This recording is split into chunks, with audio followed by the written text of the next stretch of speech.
इसका कुछ कॉन्सेप्ट लेकर आए हैं, वो कॉन्सेप्ट देखेंगे क्या कॉन्सेप्ट है। तो आज कॉन्सेप्ट है लेंस एवं दर्पण, जो एग्जाम में इसका प्राय क्वेश्चन आता ही है, लेंस एवं दर्पण से रिलेटेड, उसको आज हम लोग टॉपिक वाइज समझेंगे। ठीक है, तो पहला टॉपिक हम लोग समझेंगे दर्पण, जिसको मिरर बोलते हैं। इसमें हम लोग चेहरा देखते हैं, उसको मिरर यानी दर्पण कहा जाता है।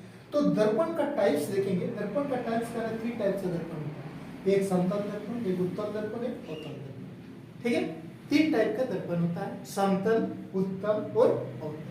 ठीक है, अब इसमें किस टाइप का क्वेश्चन पूछा जाता है उस टॉपिक को देखिए। कारण समतल दर्पण प्रतिबिंब की स्थिति क्या है, तो कारण प्रतिबिंब की स्थिति इसमें आभासी, सीधा और बराबर है, यानी वस्तु के बराबर। इसमें जितना बड़ा वस्तु है उतना ही उसका प्रतिबिंब होता है समतल दर्पण में।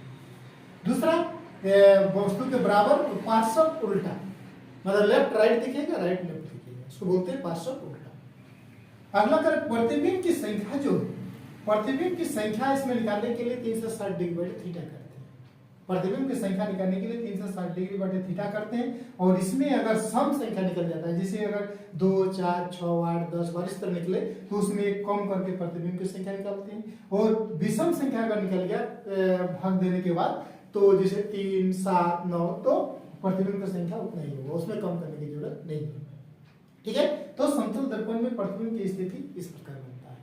ठीक है, और एक चीज इसमें है कि वस्तु की दूरी, मतलब जितना दूरी पर है देखें उतना ही दूरी पर प्रतिबिंब की दूरी भी इसमें दिखाई पड़ेगा, सम दूरी पर प्रतिबिंब की दूरी इसमें दिखाई पड़ता है।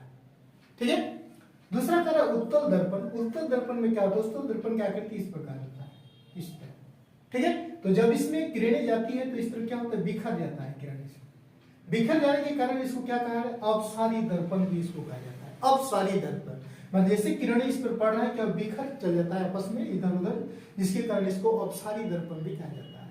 अब इसके प्रतिबिंब की स्थिति इसमें क्या है जी, आभासी होगा, सीधा होगा और वस्तु से छोटा बनता है। जितना वस्तु उससे छोटा बनता है, प्रतिबिंब जो होता है ये वस्तु से छोटा बनता है। इसका यूज क्या होता है, इसका यूज साइड मिरर के रूप में किया जाता है, स्ट्रीट लाइट में किया जाता है। ठीक है, बस ट्रक आदि में साइड मिरर के रूप में इसलिए यूज किया जाता है कि कोई जैसे आप बाइक चला रहे हैं, पीछे से आपकी गाड़ी आ रही है, तो वो क्या होता है, वो वस्तु से आपका छोटा प्रतिबिंब बनता है। क्या अगर बड़ा बनने लगे, मतलब विशाल, तो आपको दिखाई लगेगा कि आपका पीछे से आ रहा है और बहुत बड़ा साइज में दिखाई पड़ेगा, तो वो तो आपको देखने से भी आपको डर लग जाता है। ठीक है, इसलिए उसमें क्या होता है कि उत्तल दर्पण इसलिए यूज किया जाता है कि वो वस्तु से छोटा प्रतिबिंब बनता है। ठीक है, आभासी, सीधा और छोटा प्रतिबिंब बनता है, और इसलिए उत्तल दर्पण का प्रयोग साइड मिरर के रूप में किया जाता है। ठीक है, तीसरा स्ट्रीट लाइट में भी किया जाता है। स्ट्रीट लाइट में इसलिए किया जाता है कि इसके किरणें जो होते हैं चारों तरफ बिखर जाता है, जैसे चारों तरफ लाइट हो जाना चाहिए, इसके कारण इसका प्रयोग स्ट्रीट लाइट में भी किया जाता है। तीसरा है आपका अवतल दर्पण। अवतल दर्पण की किरणें क्या होती है, जैसे इस तरह के ऐसे आ रही है, ऐसे आके क्या होती है, एक बिंदु पर आकर मिलती है, सेंटर बिंदु पर आके मिलती है, तो जिसके कारण इसको अभिसारी दर्पण बोलते हैं। अभिकेंद्र होता है, इसका एक अभिकेंद्र होता है, जिसके कारण इसको अभिसारी दर्पण भी बोलता है। ये पूरे बिखर जाता है, जिसके कारण इसको अपसारी दर्पण बोलते हैं। इसके प्रतिबिंब की स्थिति क्या है जी, वास्तविक है, उल्टा, वस्तु से उल्टा बनेगा और वस्तु से बड़ा प्रतिबिंब बनता है। वस्तु जो है उससे बड़ा प्रतिबिंब से बनता है। अवतल दर्पण में किसी वस्तु को अगर देखा जाता है, जितना वस्तु जितना है उससे बड़ा प्रतिबिंब से दिखाई पड़ता है।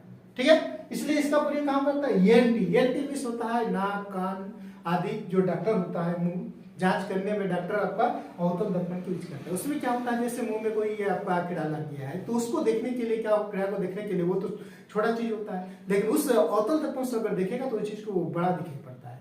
ठीक है, जिसके कारण ENT यानी नाक हो गया, कान हो गया, गला हो गया, मुंह हो गया, उसका प्रयोग करने के लिए अवतल दर्पण का यूज करते हैं। ठीक है, सर्च लाइट में भी आपका अवतल दर्पण का यूज होता है। तो दर्पण 3 टाइप के होते हैं, समतल दर्पण, उत्तल दर्पण, अवतल दर्पण। ठीक है, समतल दर्पण में प्रतिबिंब की स्थिति आभासी, सीधा, वस्तु के बराबर और पार्श्व उल्टा होता है। तीसरा, प्रतिबिंब की स्थिति निकालने के लिए 360 डिग्री बटे थीटा करते हैं। अगर उसमें सम संख्या निकालेंगे तो वो एक माइनस कर देते हैं, विषम संख्या निकालेंगे तो कोई माइनस करने की जरूरत नहीं है। दूसरा है आपका उत्तल दर्पण, जिसको अपसारी, इसकी किरणें बिखर जाता है, जिसके कारण अपसारी दर्पण भी बोलते हैं। इसकी प्रतिबिंब की स्थिति आभासी, सीधा और वस्तु से छोटा होता है।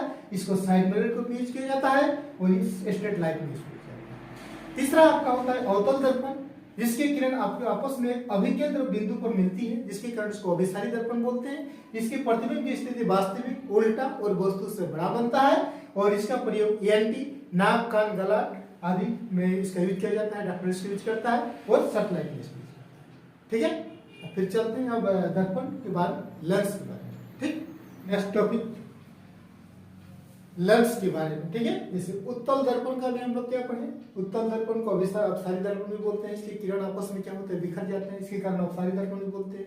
इसके प्रतिबिंब की स्थिति जो होता है आभासी होता है, सीधा होता है और वस्तु से छोटा बनता है।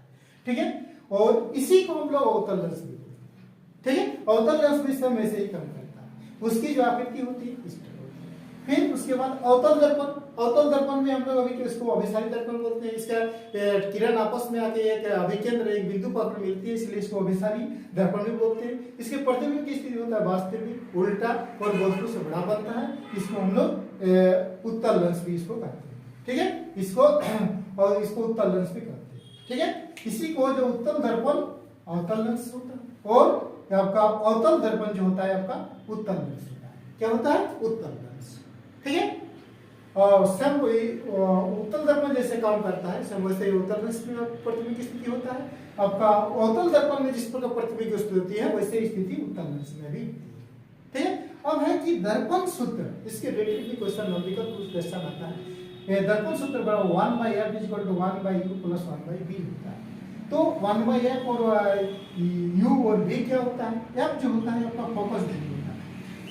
f क्या है, फोकस दूरी होता है। u क्या है जी, ये देखिए फोकस दूरी, ये जैसे कोई बिंदु पर जा रही है तो यहाँ से फिर यहाँ से कोई बिंदु गया और यहाँ से आपस में जो रिटर्न आ गया टकरा के, यहाँ पे जो मिलती है ये उसको फोकस दूरी कहलाती है।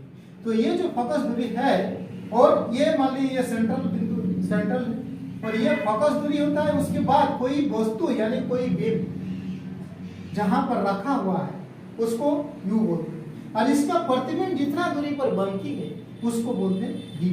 सो क्या बोलते हैं, प्रतिबिंब की दूरी इतना दूरी पर बनी हुई है उसको v बोलते हैं। प्रतिबिंब इतना दूरी पर दिखाई दे रहा है, दिखने पर जैसे प्रतिबिंब ये आपका दर्पण है, प्रतिबिंब यहाँ पर रखा गया है, इतना डिस्टेंस पर रखा गया है, उसको u बोलते हैं और उसको प्रतिबिंब जितना दूरी पर दिखाई पड़ रहा है उसको v माना जाता है। ठीक है, इसलिए उसका फॉर्मूला 1/f = 1/u + 1/v होता है। ये आपका दर्पण सूत्र होता है। लेंस में से उसका उल्टा हो जाएगा, क्या होता है 1/f = 1/v - 1/u हो जाता है। 1/v - 1/u सिर्फ माइनस कर देना। ठीक है, ये आपका लेंस सूत्र हो गया, ये आपका दर्पण सूत्र हो गया।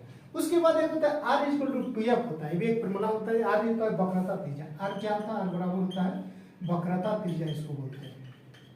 और f होता है फोकस दूरी। तो फोकस दूरी जैसे ये आपका सेंट्रल बिंदु हो गया, ये सेंट्रल बिंदु यहाँ से लेकर यहाँ तक, यहाँ से लेकर यहाँ तक को वक्रता त्रिज्या बोलते हैं। तो f और f दो वेव बन जा रहे हैं, इसलिए r = क्या होता है 2f, r = 2f। f जहाँ हो गया फोकस दूरी और r क्या होता है वक्रता त्रिज्या। ठीक है, अब लेंस की क्षमता निकालने के लिए एक फॉर्मूला होता है p = यानी पावर = 1/f होता है। f क्या है, फोकस दूरी।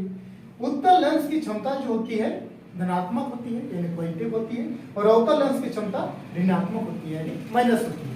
और इसकी क्षमता जो होती है डायरेक्टर पे किया जाता है। इसकी क्षमता जो निकाल देते हैं उत्तल लेंस की से मान निकालने के लिए लास्ट में प्लस होगा, लेकिन अवतल लेंस की क्षमता निकालने के लिए इसका डायरेक्टर तो होगा लेकिन माइनस में इसको इंडिकेट किया जाता है।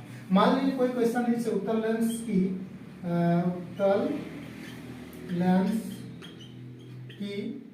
फोकस दूरी, तो इसकी फोकस दूरी 50 सेंटीमीटर दिया हुआ है, 50 सेंटीमीटर है। तो इसमें बोला है कि इसका पावर कितना यानी क्षमता क्या है, तो P = क्या होता है, P = 1/f। तो 1/f 1/f कितना है 50 सेंटीमीटर है, उसको मीटर में चेंज कर दीजिए, ऊपर चल जाएगा 100, 50 दूनी 2 डायरेक्टर। इसी में अगर अवतल लेंस में दिया हुआ रहेगा तो -2 हो जाएगा। अवतल लेंस की क्षमता जो होती है ऋणात्मक होती है और उत्तल लेंस की क्षमता पॉजिटिव होती है। ठीक है, दर्पण सूत्र 1/f = 1/u + 1/v होते हैं और लेंस की सूत्र होता है 1/f = 1/v - 1/u होता है। V क्या है, U क्या है, इसमें F क्या है, P क्या है, सारी चीज इसमें बताया गया है। ठीक है, F जो होता है फोकस दूरी होता है, R होता है वक्रता त्रिज्या होती है, P होता है पावर, ठीक है, यानी लेंस की क्षमता। ठीक है, और उत्तल दर्पण जहाँ प्रयोग हुआ उसी का काम करेगा उत्तल लेंस, और अवतल दर्पण जहाँ प्रयोग हो रहा है उसका काम कौन करता है, उत्तल लेंस करता है। ठीक है, तो दर्पण और लेंस से रिलेटेड यदि क्वेश्चन में प्राय पूछा जा रहा है तो इसको आप लोग शुरू से लेकर अंत तक इस वीडियो को आप लोग देख लीजिएगा। ठीक है, एक क्वेश्चन, एक से दो क्वेश्चन से रिलेटेड पूछ रहा है, कोई न्यूमेरिकल पूछ रहा है, कोई पूछ दे रहा है कि उत्तल दर्पण की प्रतिबिंब की स्थिति क्या है, वस्तु बड़ा छोटा या कैसे दिखाई पड़ता है। ठीक है, या कभी लेंस के बारे में पूछ दे रहा है। ठीक है, तो आज के लिए इतना ही, फिर मिलते हैं नेक्स्ट वीडियो में, तब तक के लिए थैंक यू, बेस्ट।